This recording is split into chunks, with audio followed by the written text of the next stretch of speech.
Kan sebetulnya bukan selebritis aja ya yang datang untuk ini Mami Makeover. Aisyah menarik sekali ya. Kalau orang selalu bilang, dok pasiennya artis-artis semua ya. Enggak, justru kebanyakan ibu-ibu rumah tangga. Ya banyak juga yang bekerja ya, ibu-ibu zaman sekarang kan sebagian juga bekerja. Maksudnya justru pada ibu-ibu gitu, bukan harus selebritis seperti ini. Justru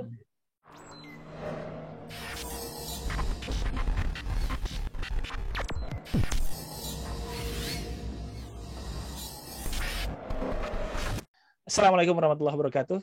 Alhamdulillah kita bertemu kembali di podcast Dr. Aisyah Berbagi, A Stage for the Real Expert dengan tagline yang masih sama. Gimana tagline-nya? Duduk manis, berpikir kritis, dan tetap optimis. Dan kali ini kita akan kedatangan tamu yang spesial. Karena dia spesial, makanya saya minta didampingi sama dua orang wanita yang juga spesial. Yang pertama saya panggil Dr. Siti Nadiro atau Dr. Ipo. Assalamualaikum, Po. Waalaikumsalam warahmatullahi wabarakatuh, Dr. Aisyah. Gimana Terima kabarnya? kasih, Dok. Alhamdulillah sehat, Dok. Tetap masih duduk manis, Dok. Biar bisa berpikir kritis dan tetap optimisme, Dr. Aisyah. Memang, kalau misalnya kita mau dapat ilmu, yang pertama kita lakukan harus duduk dulu. Betul. Ya, dengerin. Ya, Dok. Baik. Terus kemudian yang kedua adalah Mbak Ning, yang abis keramas kayaknya. Assalamualaikum, Ning. Waalaikumsalam warahmatullahi wabarakatuh. Halo Dr. Aisyah, halo Dr. Ipo, apa kabar? Alhamdulillah, Mbak. Salam kenal, Mbak Ning. Salam kenal. Nah, tamu kita kali ini sengaja saya nggak kasih tahu dulu ke mereka. Ya mungkin sama Ipo saya pernah kasih tahu, tapi topiknya aku nggak kasih tahu nih. Ya.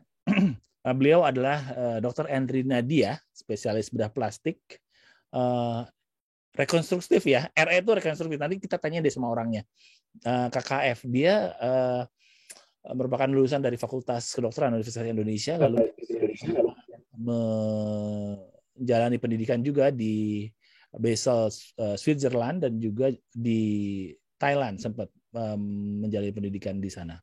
Nanti kita tanyakan ya, kita panggil dulu orangnya. Assalamualaikum, Reni. Waalaikumsalam warahmatullahi wabarakatuh. Assalamualaikum, Dok. Gue culik habis operasi. Ya.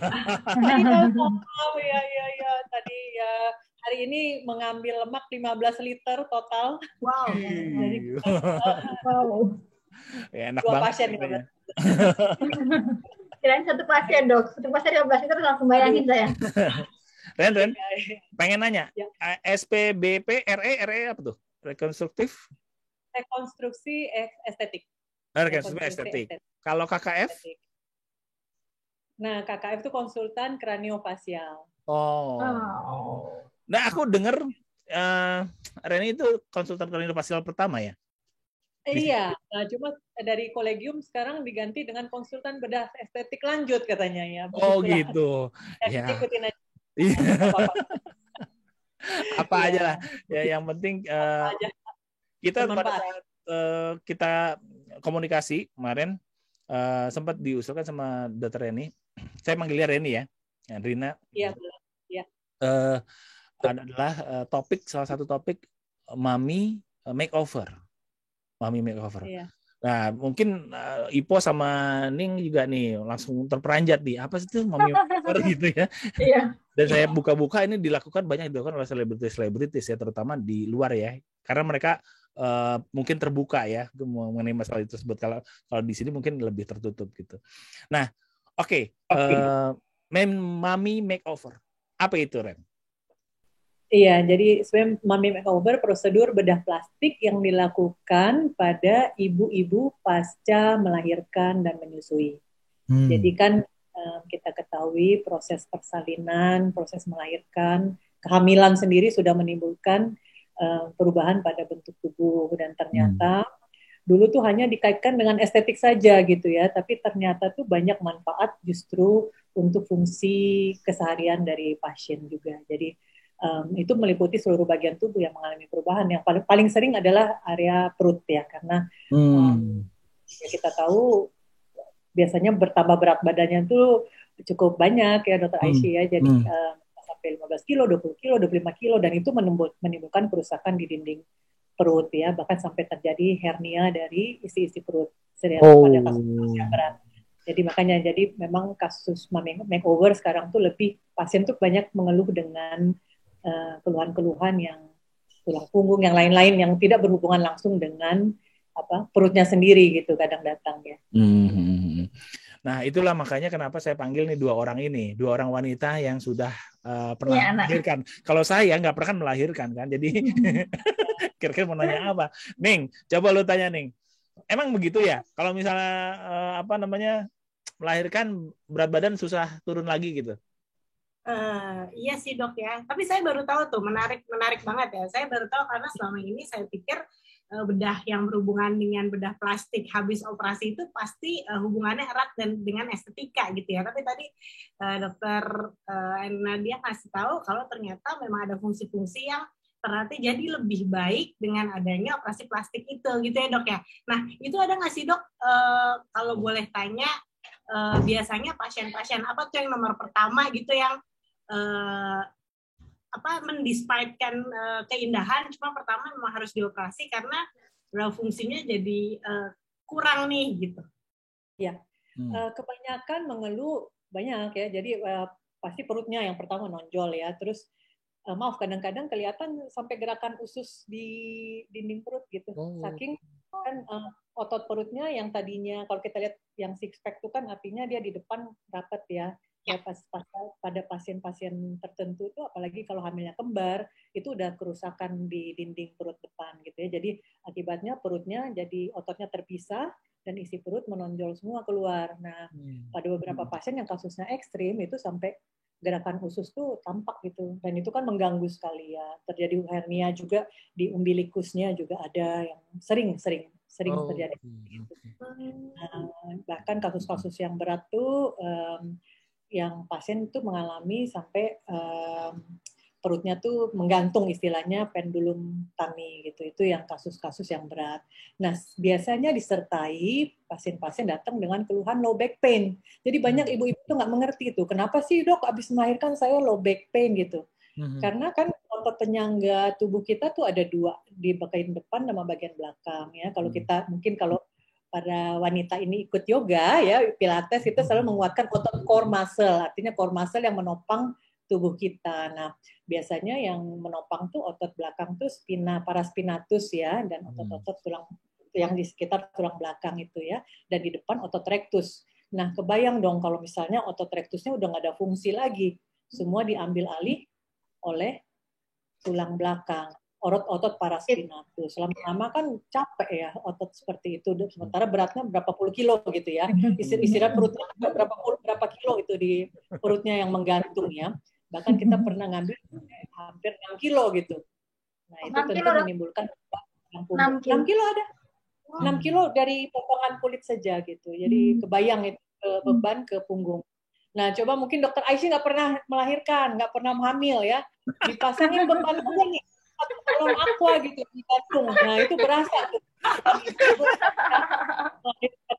Iya, kayak begitu. Jadi ibaratnya ya kadang-kadang suami-suami, ini perlu nggak sih begini, kayaknya cuma buat cakep aja. Saya bilang, Pak, begini deh, Bapak gantungin galon aqua di depan perut 5 kilo, 24 jam gitu. 24 jam gitu, kemana-mana gitu. Nah, kalau udah begitu Bapak putuskan, kalau udah sehari, 2 hari ya putuskan, boleh nggak ibunya operasi? Oke. Sadis. Biar ngerasain dong. Nah, Ren, setelah kelahiran anak keberapa yang paling sering kita membutuhkan hal tersebut? Ya, kasus itu banyak faktor ya. Jadi multipara memang bagus, dokter Aisyah. Multipara itu memang risikonya lebih tinggi. Anak ketiga, anak keempat. Tapi usia juga, usia saat pertama mungkin dokter Ipo masih muda dulu ya, usia 20-an. Dulu, ya, betul. Dulu, iya benar dokter. Tebakan memang ya. Artinya cepat kembalinya, biasanya perutnya bagus-bagus aja, tapi mendekati usia 30 ke atas elastisitas semua berkurang. Istilahnya perempuan juga berbeda ya, agingnya, kolagen udah berkurang, jadi besar sedikit udah nggak bisa kembali lagi tuh. Dan ketiga, besarnya kehamilan itu ada, kalau pasiennya naiknya cuma 8 kilo ya resikonya lebih kecil. Tapi kalau pasiennya naik sampai belasan kilo, apalagi puluhan kilo, itu kemungkinan lebih besar. Terus pasien kehamilan gemeli, kembar 2, kembar 3 apalagi udah pasti. Kasus-kasus yang parah tuh dari kembar-kembar yang tiga bayi gitu. Aduh, jadi ingat ibu kita masing-masing nih. Ingat istri dong. Istri di rumah ya. Po, hajar Po, tanya Po. Baik, kebetulan alhamdulillah Dokter Endrina, saya pas hamil memang usianya masih muda, 22 sama 25, dan at least naik saya cuma 10 kilo dok. Jadi pas setelah selesai itu saya tidak ada masalah dengan berat badan. Cuma yang ingin saya tanyakan dok, misalnya kita pos melahirkan, baik itu sesar atau operasi, berapa lama kita boleh mulai melakukan konsul ke dokter bedah plastik untuk mulai makeover atau operasi? Kan teman-teman saya juga ada yang tetap overweight ya, jadi memang saya kebetulan karena kurus aja, hamil cuma perutnya doang yang besar. Nah, kalau teman saya ada yang sama benar-benar gendut tuh dok, cuma beliau nggak sampai, ini termasuk sesuatu yang baru buat saya, jadi oh ternyata ada yang namanya makeover gitu. Jadi kapan menunggu beliaunya agak, kan kalau operasi at least kita kalau misalnya mau hamil lagi kan minimal 2 tahun ya dok. Nah, untuk operasi makeover sendiri, kira-kira jedanya berapa lama, dok, dari melahirkan? Iya, ini pertanyaan bagus sekali ya, karena ada fenomena juga sebenarnya di dunia persalinan ya. Kalau biasanya mungkin dokter Aisyah nggak tahu, dia beliau dokter anak soalnya. Jadi saya tahunya dunia persilatan, ini dunia persilatan. Ya. Biasanya ada yang nawarin nih, Bu sekalian ya, seksio sekalian dibuang lemak gitu. Sekalian istilahnya tamitak gitu. Nah itu sebenarnya kandidat yang baik karena memang kan kita habis kalau kita hamil tuh kan kita tahu ada hemodilusi, otot perutnya masih lembek ya, udah pasti nggak mungkin dikerjakan. Dan biasa bedah plastik tidak mau mengerjakan karena biasanya kita tahu lebih baik menunggu tapi hasilnya maksimal dibanding melakukan sesuatu kan morbiditas ya, kita tidak mau menambah morbiditas tanpa benefit yang banyak ya. Jadi biasanya kita menunggu. Berapa lama menunggunya itu idealnya kalau di luar negeri kan nggak punya, kalau di sini enak ya, ada apa, oma, opa, nenek, kakek, semua banyak sekeluarga tante gitu ya. Mbaknya juga banyak ya. Jadi kalau di luar negeri itu 1 tahun. Kenapa? Anaknya udah bisa jalan sendiri gitu. Tapi kalau di sini 3 bulan aja ibu-ibu sudah pengen langsing lagi. Udah pengen dibenerin kalau apa ya saya mengerti sih ya, kalau memang secara resource bagus ya 3 bulan boleh ya, tapi kalau emang enaknya sesudah 1 tahun kan sudah berkurang ya kebutuhan ASI karena pasca operasi pasti membutuhkan obat-obat antibiotik, painkiller yang tentu istilahnya mengganggu ya pemberian ASI, tapi memang biasanya pasien saya anjurkan tuh sebelum misalnya ibu mau itu, ibu nabung ASI dulu selama 2 minggu. Jadi karena 2 minggu, seminggu tuh kemungkinan pakai apa antibiotik atau painkiller. Gitu. Kenapa sekarang itu kayaknya ngetren? Dulu-dulu nggak pernah kedengeran nih mami makeover itu. Iya. Iya, jadi sebenarnya dari dulu udah banyak dokter Aisyah. Jadi cuma dulu kan memang semua tertutup ya. Iya. Hal-hal begitu tertutup ya. Jadi hanya orang-orang tertentu yang dapat ya yang paham seperti ini ya, dengan area keterbukaan, terus sekarang apa internet, Instagram, semuanya juga budaya juga bergeser ya. Jadi sekarang malah bangga gitu, dok, saya nggak apa-apa dok dimasukin fotonya gitu kan. Apa membantu ya. Jadi kalau dulu tuh semuanya lebih tertutup sih. Dan karena keterbukaan seperti itu, jadi orang sama kayak Dokter Ipo ya tadi bilang, ternyata ada ya seperti ini. Dan ternyata di Indonesia bisa loh, nggak harus ke Amerika, nggak harus ke Singapura gitu. Jadi ternyata di Indonesia juga bisa. Jadi orang jadi tahu gitu ya. Jadi memang demand-nya betul Dokter Aisyah meningkat sih dengan adanya keterbukaan ini. Oke, itu menjelaskan ya. Sebetulnya itu udah lama ada, tapi kemudian karena demand-nya meningkat, jadi baru kelihatan seperti tren gitu ya sekarang ini.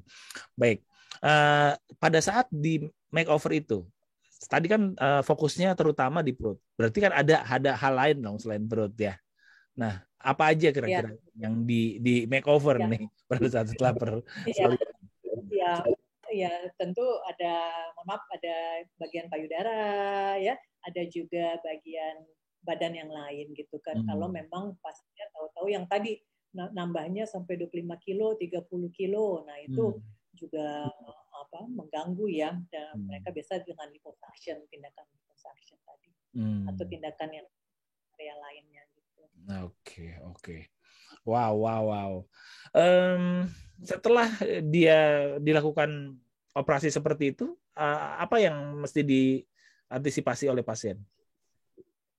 Nah, sekarang memang yang diantisipasi tentu sakit ya, sakit. Terus yang sekarang dikembangkan justru karena pandemi ini semua bergeser tuh. Semua pasien dulu taunya kalau Tamita kita rawat inap ya. Sekarang tuh bisa sifatnya rawat jalan, jadi bisa langsung pulang. Tapi antisipasinya apa? Di rumah 24 jam pertama ada yang mendampingi pasca operasinya karena takutnya masih pusing. Terus kan kita biasanya sakit ya, ada yang mendampingi untuk ke toilet pun ke belakang didampingi seperti itu. Terus antisipasi kedua adalah penyembuhan luka, jadi harus bersabar karena kita ada drain yang dipasang itu untuk mengeluarkan sisa-sisa cairan yang kita lokal anestesi yang kita masukkan. Pasca operasi itu bisa sampai 1 minggu gitu kurang lebih, dan angkat jahitan biasanya 10 hari sampai 2 minggu. Begitu. Wow. Ning kayaknya pengen nanya nih. Silakan nih.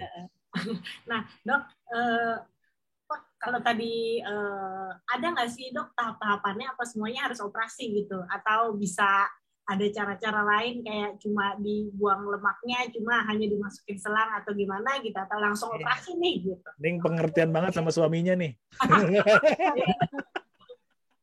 Iya, besarnya saya itu mempengaruhi semuanya ya.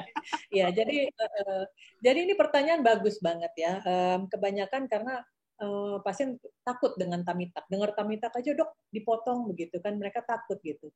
Nah, padahal mereka bilang, Dok, liposuction aja sedot lemak istilahnya, masukin selang aman gitu, lebih sedikit, kesannya lebih sedikit. Tapi justru pada beberapa kasus ini sangat berbahaya. Kenapa? Otot perutnya udah lemah.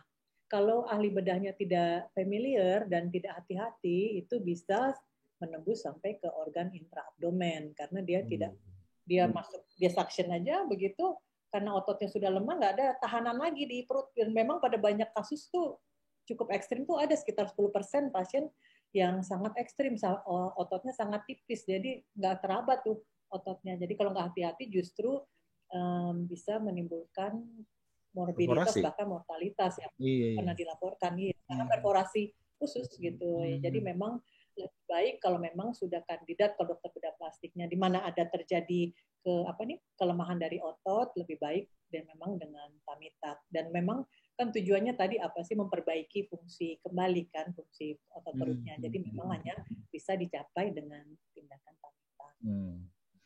Kalau tamitak itu gimana prosesnya, Rin? Iya, jadi kalau tamitak itu biasanya kita lakukan sayatan di bagian bawah di dalam area yang tertutup dengan pakaian dalam ya. Jadi itu di sekitar bekas seksio sesaria. Nah, terus kemudian juga dibuang di bagian pusar, di daerah sekitar pusar, setinggi itu. Nah, semua kulit blok seperti itu kita angkat kulitnya. Terus nanti kalau teknik kita teknik baru, jadi menggunakan teknik safe lipoabdominoplasty ya. Jadi memang itu salah satu juga yang terbaru yang kita gunakan di Indonesia ya. Jadi itu keuntungannya namanya safe ya. Jadi lebih safe istilahnya ya. Dan salah satu keuntungannya, dan keuntungan kedua dia cepat recovery-nya. Jadi minimal downtime ya, jadi lebih, dan terbentuk juga selain karena minimal downtime, tapi estetikanya juga dapat lebih baik juga selain memperbaiki fungsi ototnya. Gitu. Nah, ototnya kita buka semua, diangkat, terus dibenerin, dijahit 2 lapis, kadang beberapa kasus 3 lapis, pada beberapa kasus otot bukan cuma otot perut saja yang perlu di depan aja, yang otot rektusnya saja yang bisa diperbaiki, tapi harus juga otot-otot sampingnya. Jadi pada kasus-kasus yang sangat ekstrim. Nah, kasus seperti ini juga banyak kita kerjakan di pasca weight loss tuh. Kan sekarang lagi booming bariatric surgery ya. Mungkin ada yang dengar kali ya. Sering dengar, jadi orang yang beratnya 128, 130. Nah, tahu-tahu dipotong lambung, habis itu beratnya jadi 70 kilo. Nah, itu biasanya kelemahan ototnya di seluruh otot perut gitu. Jadi otot rectus, otot transversus abdominis, nah itu rekonstruksi sifatnya sih. Oke. Bok, kenapa bengong? Dibayangin. Bayangin. Ya. Ikut aja kapan-kapan. Benar dok. Saya tidak menolak dok, pasti saya suka. Dok, saya nanya, kalau misalnya orang melahirkan normal sama melahirkan sesar, itu kemungkinan tubuh kembali tanpa operasi itu lebih cepat yang mana ya dok? Nah, itu nggak pengaruh sih sebenarnya. Oh, nggak pengaruh ya. Baik. Kalau menurut saya ya, yang saya lihat tuh dari pasien-pasien tuh banyak gitu yang melahirkan normal pun. Normal ataupun bisa kembali ke dokter. Baik. Terus ini dok. Yang kedua kan dokter tadi bilang kalau pulang dia pakai drain ya. Memang selama ini saya juga lihat pasien, cuma pasien di Darmais kan kebanyakan karena drainnya post-op dan operasinya gastrointestinal atau ginekolog. Nah kalau untuk pasien ini drainnya kemungkinan keluarnya berarti lemak ya dok?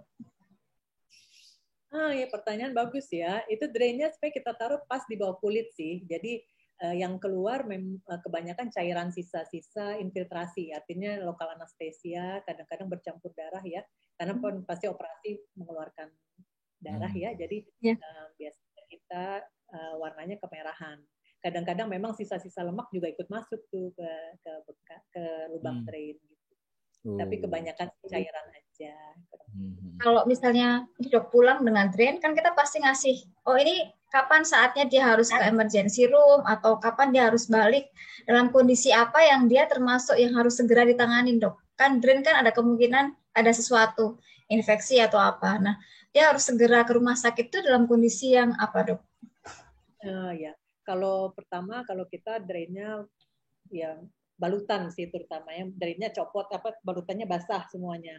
Itu kan kadang-kadang pasien juga yang tadi bagus, pasien pulang tapi dia nggak rawat dengan betul gitu. Bahkan di rumah sakit pun sering terjadi ya, kadang-kadang jadi drainnya tercabut, jadi akhirnya keluar tuh jadi lubangnya. Nah itu kita harus datang ke rumah sakit, biasanya sih kita ke IGD atau kalau bisa menunggu ya besoknya kita datang ke sini kita ganti balutannya.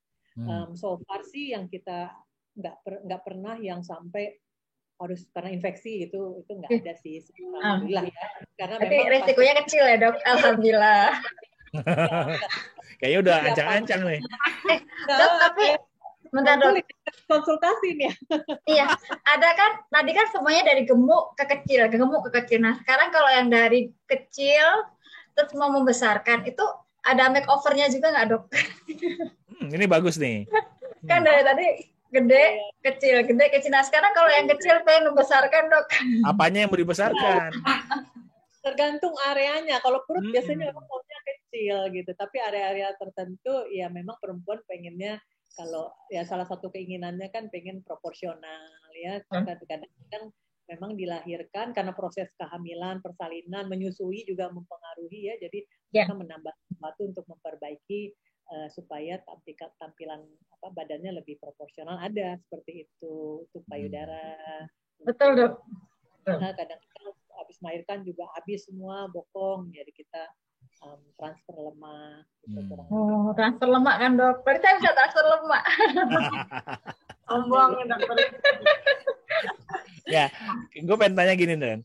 Pemeriksaan yang mau dilakukan, yang akan kita lakukan pada saat seseorang sudah memutuskan mau makeover nih. Apa yang dilakukan oleh pemeriksaan, apa yang dibutuhkan untuk dia sebelum dilakukan operasi? Karena waktu dulu aku ingat banget tuh pernah ketemu sama Reni kan, waktu sebelum pandemi jauh deh, udah beberapa tahun yang lalu gitu. Aisyah, gue gemes banget pengen ngegambar. Iya. Ini pertanyaan ini bagus ya. Jadi memang ya pertama jauh hari sebelum operasi, biasanya dalam waktu 1 bulan kita sudah periksa darah gitu. Paling lambat seminggu, karena kadang-kadang tuh ibu-ibu tuh berusaha tuh diet sampai HB-nya cuma 10, 11 ada Aisyah. Jadi sampai 9 pun ada karena makannya dia nggak makan apa-apa gitu. Jadi nggak makan apa-apa. Makan daging sama nggak makan apa-apa. Jadi HB-nya rendah sekali. Jadi kadang-kadang ya, makanya kita idealnya jadi 1 bulan sudah cek untuk periksa HB, periksa elektrolit, terus yang lain-lainnya, periksa jantung dan paru pada kasus-kasus tertentu. Terus pada kasus tertentu yang tadi yang saya bilang kalau hernia sampai berat tuh ada hernia umbilikalis, kita harus cek MRI untuk tahu seberapa besar cincin dari hernianya. Karena pada kasus yang berat itu nggak bisa kita kerja sendiri, harus bekerja sama dengan bedah digestif. Jadi dipasang mesh di dalamnya. Jadi itu operasi yang besar sekali dan pernah kejadian beberapa kali kita harus masang mesh itu ya kurang lebih sekitar 1% pasien lah dari yang kita kerjakan itu perlu dipasang mesh. Nah, itu kita biasa kita lakukan pemeriksaan MRI. Terus tadi ya sebelum operasi saat itu biasa kita gambar-gambar ya. Jadi gambarnya gambar apa, mau model apa gitu. Nah, jadi gambarnya udah ini sih, udah ini. Tapi kita tahu itu dari gambar tuh kadang-kadang dok ini apa yang dicoret pasien bilangnya. Jadi hanya dokternya yang tahu. Jadi bagian yang mesti diambil lebih banyak, potongan kulitnya di mana, ototnya di mana, jadi itu jadi patokan gitu. Nah di situ juga pentingnya gitu. Jadi hati-hati di bagian otot perut, jangan terlalu agresif liposuction untuk mencegah tadi, jangan sampai perforasi. Dokter Aisy bertahap dok. Iya, tenang aja. Yang penting gue sekarang udah digambar dulu. Ning, gimana Ning? Waduh. Dok, kalau saya lebih ke after surgery nih dok. Kalau misalkan udah kan tadi perut ya. Kalau misalkan mau olahraga lagi gitu ya sebenarnya itu biasanya berapa lama tuh dok recovery-nya sampai bisa olahraga misalkan yoga dan pilates gitu karena perut ya. Iya. Ini bagus sekali pertanyaannya ya. Jadi memang pasien tuh pengennya cepet-cepet aja semua. Dengan aktivitas cepat gitu ya, karena memang sakitnya sekarang dengan teknik yang safe lipo abdominoplasty tadi itu orang nggak kayak dulu tamitak harus jalan bungkuk-bungkuk seperti itu gitu. Sekarang lebih cepat recover karena dia nggak ada tension di kulitnya gitu ya. Jadi dok saya mau olahraga gitu, padahal kadang-kadang mereka nggak mengerti gitu. 1 bulan aja kekuatan luka itu cuma 25% dari kekuatan kulit normal gitu. Artinya apa? Dengan tekanan yang 1/4-nya saja luka udah bisa robek gitu. Jadi kita harus di situ kita menyesuaikan aktivitas fisiknya. Biasanya 1 bulan itu nggak boleh olahraga yang berat, nggak boleh olahraga sama sekali sih. Biasanya sebulan kita mulai olahraga yang ringan. Nah kalau pilates, yoga itu idealnya 3 bulan. Tapi beberapa kali tuh kita dapat instruktur yoga dia nggak tahan ya dengan 3 bulan nggak ngajar gitu ya, 2 bulan dia sudah ngajar ya alhamdulillah baik-baik aja gitu. Jadi kita selalu bilang ke pasien bahwa Allah tuh menciptakan tubuh manusia tuh Masya Allah ya, ada rasa nyeri, rasa itu ada manfaat yang luar biasa ya. Ibu dengerin, saya selalu bilang ibu dengerin, itu kalau nyeri berarti harus tandanya slow down gitu, istirahat. Istirahat untuk menyembuhkan itu berarti something wrong gitu. Coba kalau nggak ada nyeri, orang bablas aja. Jadi sudah diciptakan seperti itu tuh, untuk alert bahwa ada sesuatu terjadi di badan kita. Emang benar banget sih itu. Ya Allah tuh menciptakan segala sesuatu tuh pasti ada manfaatnya, termasuk lupa ya. Ya. Kalau kita nggak bisa lupa, kita nggak bisa move on. Iya, kalau ingat terus tuh. Sih melupakan ya. Berarti dokter udah lupa. Tapi ada yang menarik. Dok, saya tanya lagi boleh? Dok, jadi dokter Endrina kalau kan tadi belum nyampe yang payudara nih dok. Kalau pasien atau ibu-ibu habis menyusui, biasanya kan payudaranya ada yang besar sebelah. Atau ada yang proses setelah hamil besar, menyusui besar, setelah selesai kan dia mengecil tuh dok. Ada kerutan-kerutan di kulitnya, itu harus dioperasi juga dok, masih bisa dioperasi juga untuk makeover kembali seperti semula dok. Iya, yang tadi kebutuhan kalau itu lebih sifatnya kebanyakan ke arah estetika ya, sejauh mana memang kadang-kadang juga pasien juga dok maaf ya kulit saya sampai ada banyak ya, Indonesia panas ya. Kalau payudaranya seperti itu juga kan lembab daerah tersebut ya, jadi sering jadi jamuran, iritasi seperti itu. Tapi kebanyakan memang pengen mengembalikan karena nggak pede dengan suaminya gitu ya. Nah kita biasanya mengembalikan tuh tergantung kebutuhan pasiennya gitu. Itu lebih ke arah needs ya. Perlu apa enggaknya gitu. Jadi biasanya kita kembalikan dengan tindakan yang namanya mastopeksi. Jadi mengencangkan kembali area payudara. Mastopeksi. Mastopeksi. Ya, baru tahu. Pada saat episode yang lalu ya, yang Sophie Yudin kan bahas tentang statistik, Ipoh langsung beli bukunya. Sekarang nih langsung mastopeksi. Ntar dulu, kalau ini izin suami dulu dong. Rayu dulu. Jadi kan sebetulnya bukan selebritis aja ya yang datang untuk ini Mami Makeover. I see, menarik sekali ya. Kalau orang selalu bilang, dok pasiennya artis-artis semua ya. Enggak, justru kebanyakan ibu-ibu rumah tangga. Ya banyak juga yang bekerja ya, ibu-ibu zaman sekarang kan sebagian juga bekerja. Maksudnya justru pada ibu-ibu gitu, bukan harus selebritis seperti ini. Justru ya tadi ya, semua membutuhkan ya dan saat ini needs-nya udah banyak gitu dan orang makin aware gitu. Kalau dulu kan zaman dulu kayak begini ya udah terima nasib aja ya. Maaf, sampai kadang-kadang kita tahu orang tua kita incontinence urin aja dia diem aja gitu ya. Kalau semua otot perut depan udah nggak ada tahanan sama sekali kan menyebabkan itu juga incontinence urin, low back pain, udah terima jadi. Kalau sekarang kita tahu ada tindakan-tindakan yang bisa menolong gitu untuk kualitas. Iya. Long termnya lebih bagus. Itu mencerahkan tuh ya. Jangan sampai Ning itu inkontinensi ya urin lagi. Kalau itu saya.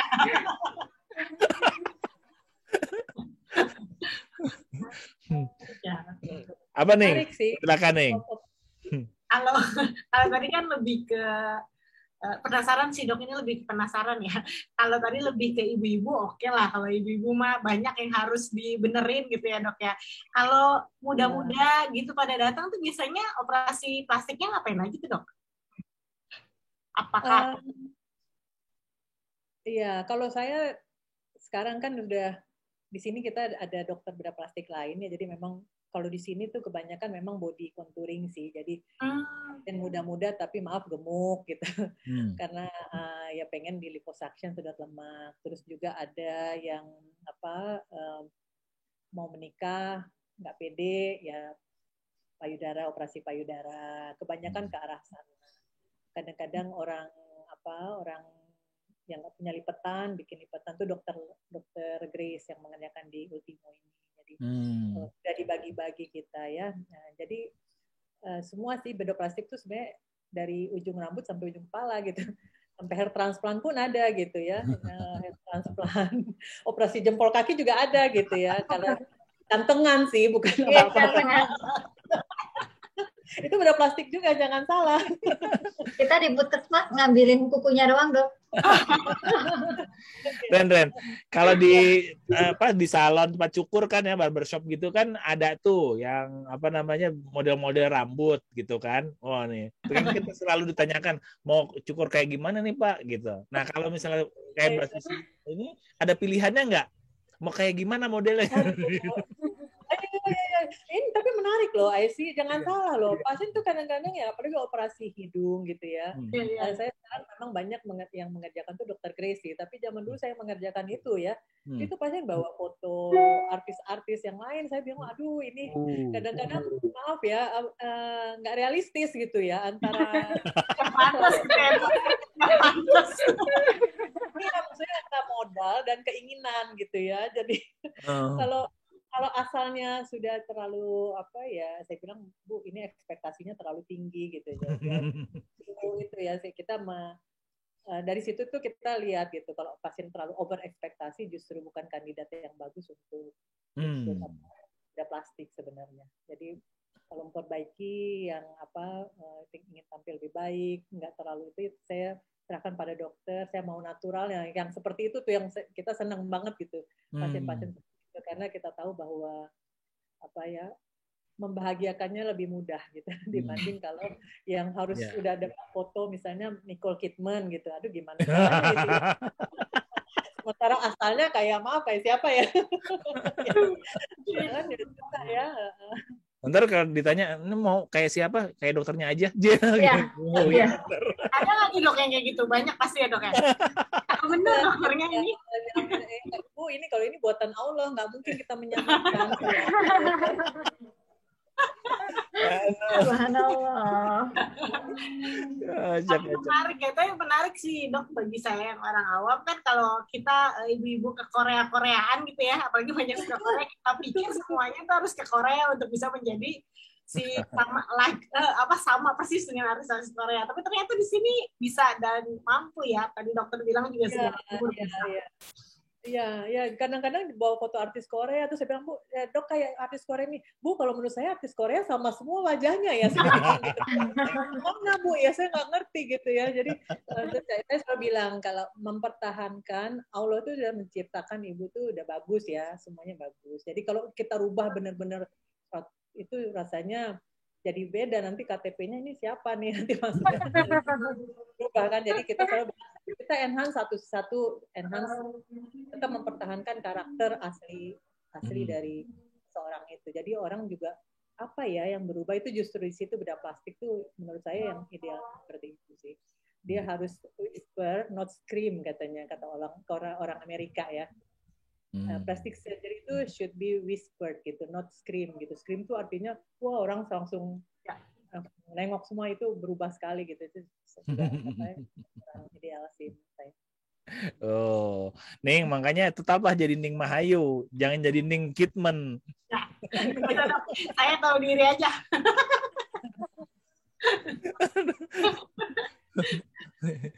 Oke, Po, silakan Po kalau masih ada pertanyaan. Masih dokter. Oh ya dok, kalau misalnya kita udah make over ya, misalnya bagian pinggang nih, udah bagus lah, udah operasi, udah pulang, breaknya udah best, gak ada masalah. Itu kalau misalnya kita gaya hidupnya tidak kembali seperti semula, kemungkinan dia akan reoperasinya lagi berapa kali ya dok? Ini pertanyaan bagus sekali ya, pasien suka ini. Sebenarnya kalau rata-rata pasien kita alhamdulillah sih angka untuk reoperasi lagi tuh yang apalagi tamitak tuh biasanya nggak ada. Kecuali pasien yang habis pandemi tuh ya Allah memang efeknya ya luar biasa ke ini ya. Jadi karena di rumah banyak sekali karena di rumah dan orang stres, paham ya, karena stres tuh makannya banyak dok. Betul, makannya banyak. Jadi pasien tuh bilang, dok saya naik 5 kilo gitu ya, kalau 5 kilo udah pasti ya harus itu ya ada yang disedot gitu, di liposuction gitu. Biasanya yang tadi kalau dia makannya normal, aktivitas baik itu awet lah. Kalau enggak ya mungkin sekitar 5%-an pasien membutuhkan itu pasca pandemi ya. Seperti itu. Jadi menarik sih. Efek samping pandemi itu ke sedot lemak meningkat sih. Nah, Ren, selain operasi ada nggak yang cuma digetar-getar aja untuk menghancurkan lemak gitu? Oh ya, ini pertanyaan bagus sekali. Teknologi non-invasif itu banyak dikembangkan gitu, karena kita tahu banyak orang yang takut untuk surgery, mau liposuction, apalagi tamitak gitu ya. Jadi di Amerika dikembangkan pakai panas, namanya tindakan vanquish, pakai dingin. Jadi yang minus 4 derajat Celcius itu namanya cool sculpting. Itu ada untuk mengurangi lemak. Terus ada juga menggunakan laser, ya. Ada juga itu namanya scalp saya lupa juga namanya. Tiga modalitas yang sudah FDA approved, jadi sudah terbukti. Jadi FDA approved itu dia kalau udah 10 tahun research gitu dan memang terbukti bagus, ada impact-nya. Nah, cuma memang alat-alat seperti ini ada hambatannya. Sepertinya contoh full sculpting itu cuma 25% dari bagian yang kita vakum gitu ya, yang kita dinginkan. Jadi sementara biayanya juga mahal gitu rata-rata. Jadi memang kalau saya sih kita ada semua alat itu di klinik ya kebetulan. Nah, cuma kalau saya bilang kalau pasiennya yang kecil tapi ada lemak sedikit, oke, mau ngerjakan itu ya. Tapi kalau untuk pasien yang lemaknya banyak, saya cuma bilang Bu, buang-buang uang aja gitu dia. Uang juga sakit, kadang-kadang full sculpting juga sakit gitu ya. Tapi hasilnya tidak maksimal. Jadi saya selalu anjurkan udah mendingan sedot lemak, Ibu memang ada ada sakit, ada downtime, tapi hasilnya lebih baik. Tapi kalau kasus-kasus yang memang indikasi dengan kelemahan otot, itu memang sebaiknya kita lakukan tadi tummy tuck gitu. Saya nggak akan kerjakan yang lain, bahkan liposuction sedikit pun. Ada pasien suka nawar soalnya, saya liposuction aja, saya nggak mau ngerjakan gitu, karena saya tahu ibu saya bikin sakit tapi hasilnya nggak maksimal gitu. Wow. Kalau gua ada yang mau ditanyain lagi? Oh iya. Maksudnya kalau tadi liposuction diambil, kan biasanya emang bagian perut ya. Tapi sebenarnya kan yang gede nggak cuma perut ya dok. Ada yang di tangan, ada yang di dada. Itu tetap per bagian masih bisa juga dikerjakan ya dok, liposuction itu? Ya, liposuction bisa semuanya sampai paha ya, betis pun bisa. Sampai paha, betis. Di sini juga chin gitu ya, dagu, dan itu di bawah sini, dan itu menimbulkan, kalau dokter Aisyah tahu kenal dengan OSA ya, obstructive sleep apnea gitu ya. Orang OSAS ya. OSA ya, karena lemak di bawah sini, di sini nih. Jadi itu begitu, jadi menekan saat kita tidur kan rileks semuanya ya. Itu menekan, tindakan sedot lemak yang dibantu sekali gitu untuk mengurangi ternyata nggak cuma perut doang ya dok. Iya. Tapi kalau ibu nggak ada lemaknya dah. Kalau saya diisi dok.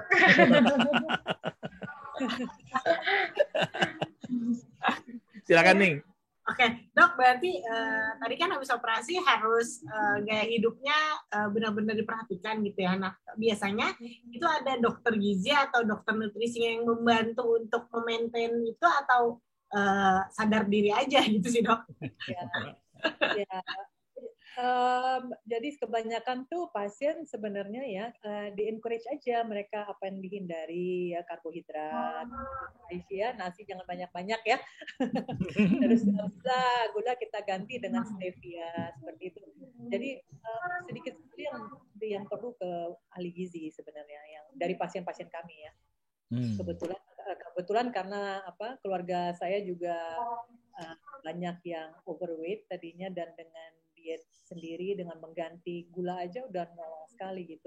Mengganti nasi dengan shirataki, tahu ya, nasi yang tanpa itu, yang umbi-umbian itu juga bantu untuk maintain. Dan pasien rata-rata sesudah menjalani semua tindakan tuh mereka bisa mempertahankan gaya hidup seperti sehat seperti itu. Bahkan pasien saya alhamdulillah ada 16 tahun ya, ada yang sudah jadi nenek-nenek sekarang tapi sehat gitu. Tadinya besar sekali semua ya, dan saya membandingkan gitu ya, memang kalau kita tangani overweight itu jangan sampai berlarut-larut gitu. Kenapa? Perempuan tuh kelemahannya di lutut gitu, jadi jangan sampai mengurangi risiko osteoartritis ya, OA ya, yang karena overweight dia jadi lututnya ya, karena ibu saya kebetulan begitu overweight dan harus ganti lutut dua-duanya. Wow. Jadi memang lebih baik mencegah dibanding mengobati ya. Masya Allah. Kayaknya saya melihat tanda-tanda masih belum puas. Tapi malu-malu untuk bertanya. Ya udah, saya tanyain aja nih. Apa yang mesti dipersiapkan oleh suami nih? Duit. Duit lah dok. Iya, maksudnya kisarannya yang mesti disiapkan oleh suami bisa diinin nggak? Makasih dok, makasih. Rahasia. Kisarannya tuh sudah konsul ya ibu-ibu. Oh iya, karena itu kan tergantung dari lokasi mana ya. Iya, dan tergantung ringannya gitu. Takutnya juga kan yang perlu mesh tadi, perlu dokter digestif gitu kan, juga perlu seperti itu. Juga kadang-kadang payudara juga perlu pengangkatan tumor. Ada pada beberapa kasus kan perlu dengan bedah tumor juga kita kerja sama. Jadi memang tergantung kondisi per orangnya. Jadi biasanya kita sesudah konsultasi baru diketahui biaya.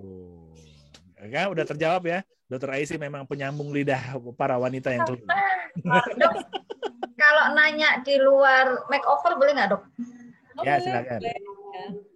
Jadi kan kebetulan Darmais pasiennya banyak dengan cancer lah dok. Yang pernah saya tahu sih kanker payudara. Jadi kalau misalnya udah diangkat kan beliau pengen punya lagi nih dok. Nah biasa disarankan buat silikon.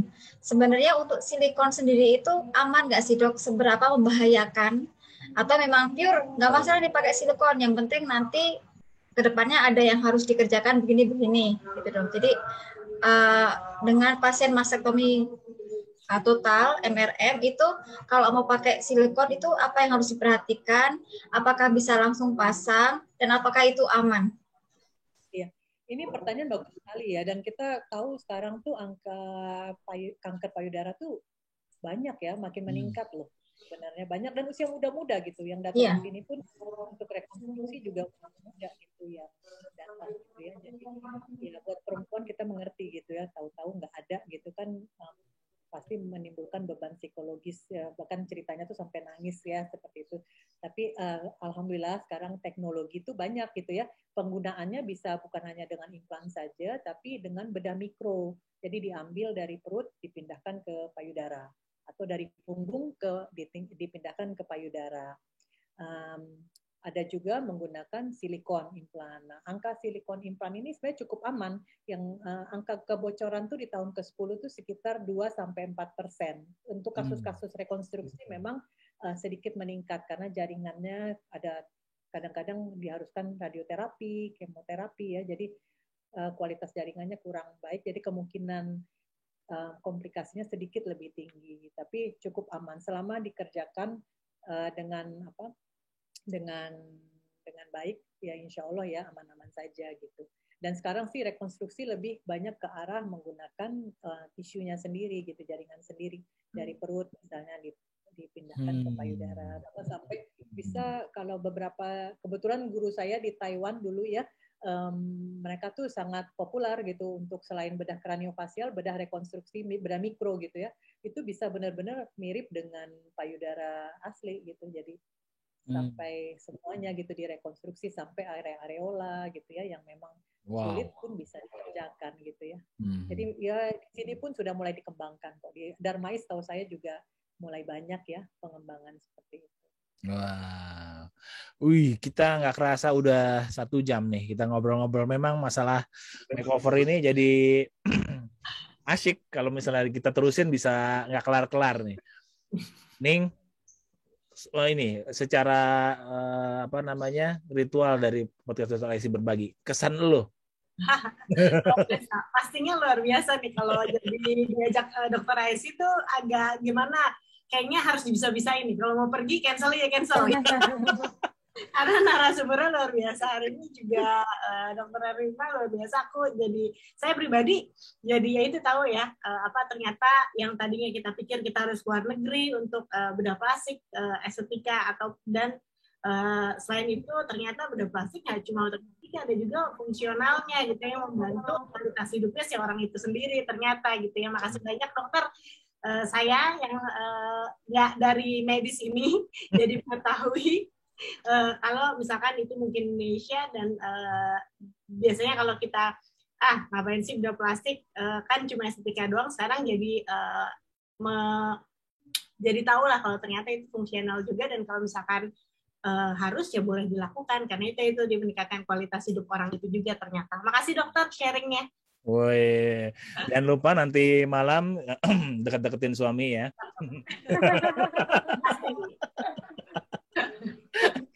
Ipo, silakan Po, kesan pesannya bro. Baik, terima kasih Dr. Erina. Alhamdulillah kesan pertama dokternya cantik dan hebat. Yang pertama ya dok. Karena, hebat banget ya, saya tidak bisa seperti beliau. Tapi alhamdulillah ilmu yang hari ini banyak hal yang bisa saya ambil. Yang pertama bahwa untuk ibu-ibu yang jangan takut dengan hamil dan melahirkan, kalau misalnya dia overweight, sekarang sudah ada solusinya. Yang penting kita pas hamil tetap sesuai dengan yang harus dimakan, jadi jangan takut dia gemukan setelah dia udah melahirkan. Setahun kemudian bisa konsul ke Dr. Erina buat apa yang mau disedot, mungkin perut atau mungkin bagian yang lainnya. Terus yang kedua, setelah 3 bulan dari operasi, kita bisa melakukan aktivitas seperti biasa lagi, mau olahraga, mau yoga, maupun sudah bisa. Terus selain penyedotan atau pengambilan hal yang kita ambil karena kegedean, ternyata kita juga bisa operasi untuk memperisi atau menggemukkan, mengisi lemak. termasuk salah satunya dengan implan atau dengan operasi payudara ya dok, dengan dikasih apa tadi lupa saya. Untuk pasien payudara, jadi untuk pasien payudara, kenapa dok? Untuk pasien payudara yang dioperasi total masih ada kesempatan kita pasang lagi dengan silikon, dan alhamdulillah sejauh ini silikonnya aman. Itu penting buat saya karena kadang-kadang pasien saya akan menanyakan hal itu. Terima kasih Dokter Endrina. Nah sekarang gantian buat Dokter Endrina ngasih pesan buat orang awam ya, kira-kira apa yang penting mereka perhatikan kalau misalnya mereka mau melakukan makeover ini. Silakan. Ya, jadi untuk bedah plastik secara keseluruhan ya, mumpung ini Dr. Ais ini podcastnya banyak sekali, makin booming ya. Jadi perlu mudah-mudahan didengar oleh banyak orang gitu, karena kebanyakan sekarang yang kita tangani justru komplikasi. Jadi yang paling pertama adalah kerjakan dengan benar semuanya, jangan asal ya, jangan sampai mau bagus tapi menimbulkan morbiditas bahkan mortalitas, jangan sampai seperti itu. Jadi pilih yang betul ke dokter bedah plastik kalau mau mengerjakan tindakan-tindakan seperti ini, jangan ke dokter yang bukan kompetensinya. Kedua, nggak perlu jauh-jauh kok, nggak harus ke Singapura, nggak harus ke Amerika, di Jakarta pun di Indonesia sudah bisa. Alhamdulillah ya. Jadi dan persiapkan diri dan mental dalam menjalani tindakan-tindakan ini, karena memang ada nyeri, ada semua yang pengorbanan ya, tapi untuk sesuatu yang dinikmatinya long term gitu. Waduh, mantap. Aku jadi kepikir satu tagline lagi dari Dokter Aisy Berbagi nih. Dokter Aisy Berbagi bikin kamu ditambah sayang suami. Sayang suami. Gue udah ketawa duluan sebelum itu. Oke. Dokter Endrina Diah, spesialis bedah plastik. Terima kasih atas kesediaannya ya. Abis ini ada operasi lagi, Ren? Enggak ada. Enggak ada ya. Padahal ini hari libur. Kita tappingnya hari libur ya, Masya Allah. Kalau saya tuh udah Kita kemarin liburnya Dokter Aisy. Oh gitu. Ya, kebetulan enak klinik sendiri ya, jadi enak, jalanan juga sepi, bisa ngerjain pasien. Asik. Oke, terima kasih di antara sela-sela kesibukannya sudah menyempatkan diri mampir dan berbagi juga sharing ilmunya yang insya Allah akan bermanfaat buat sobat podcast Dokter Aisy Berbagi. Juga kepada Dokter Ipo ya, terima kasih ya. Terima kasih dokter. Ya, jangan lupa tadi pesannya juga sama seperti yang saya pesankan kepada Ning ya. Deketin suami nanti ya. Baik dok. Oke, juga Ning ya, makasih ya Ning ya. Sama dok. Ya tanpa kehadiran kalian berdua, saya bukanlah apa-apa karena saya bingung mau nanya apa gue nih. Alhamdulillah dok, hari ini masih duduk manis, berpikir kritis dan tetap optimis dengan mendapatkan ilmu baru dari Dokter Endrina, spesialis bedah plastik, rekonstruksi dan estetik. Di antara cuaca yang masih sedikit gerimis ya, jadi is semuanya. Oke, terima kasih semuanya, sobat podcast Dokter Aisy Berbagi, Stage for the Real Expert. Kita akan bertemu kembali di episode berikutnya, yang insya Allah akan mengulik dan membahas topik-topik serta narasumber yang akan ciamik dan juga topik-topik yang akan lebih menarik. Insya Allah kita sampai di ujung dari podcast Dokter Aisy Berbagi. Assalamualaikum warahmatullahi wabarakatuh.